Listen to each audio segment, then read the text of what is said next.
These are devotions for people at a social distance. One of the hot issues these days seems to be often framed in the terms of the clash, the so-called clash between faith and science. And that's especially strong right now as some people, in reaction to the crisis of the pandemic and not liking some of the advice by medical and science experts about what to do, uh, will argue, well, that my faith is more important, and that me living by my faith means that I should and can ignore what the scientists seem to be saying, that there's something somehow better about faith than science, and that in the clash faith must win, and if it doesn't, you are therefore oppressing my faith. And I have all kinds of problems with this way of thinking. uh, but I also was today thinking that it's not really very biblical. And the one passage I was reading this morning was from the first chapter of Daniel, the book of Daniel, which tells the story about, begins with the story of four young men who were taken as captives from Jerusalem to Babylon. And they are given this special place in the court of the king, where they are being raised as young men who will serve the king, and are given a particular diet um, that is given to all of the people, from all of the young men, from all of the captives, from all of the nations. And it says in verse 8, but Daniel resolved that he would not defile himself with the royal rations of food and wine, so he asked the palace master to allow him not to defile himself. Now, this very clearly for Daniel and his three companions is a faith issue.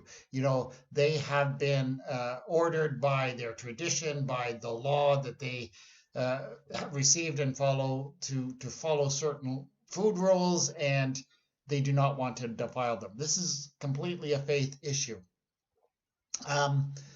So this is what Daniel asked for. The palace master, however, doesn't want to let him do this, doesn't want him to choose his own diet according to his faith, because he's afraid that if he doesn't look good, when he doesn't live according to the king's rations, that's going to bounce back on the palace master, who will lose his head for not doing his job.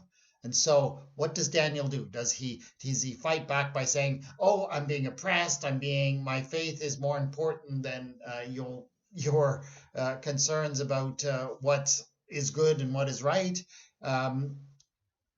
Does he cry oppression? I mean, he's being oppressed. He's been taken from his homeland. He is a servant. But no, he doesn't cry oppression. What he does is he says, let's do a scientific experiment. Let me choose my diet. Let me just vegetables and drink water instead of wine for 10 days, me and my companions.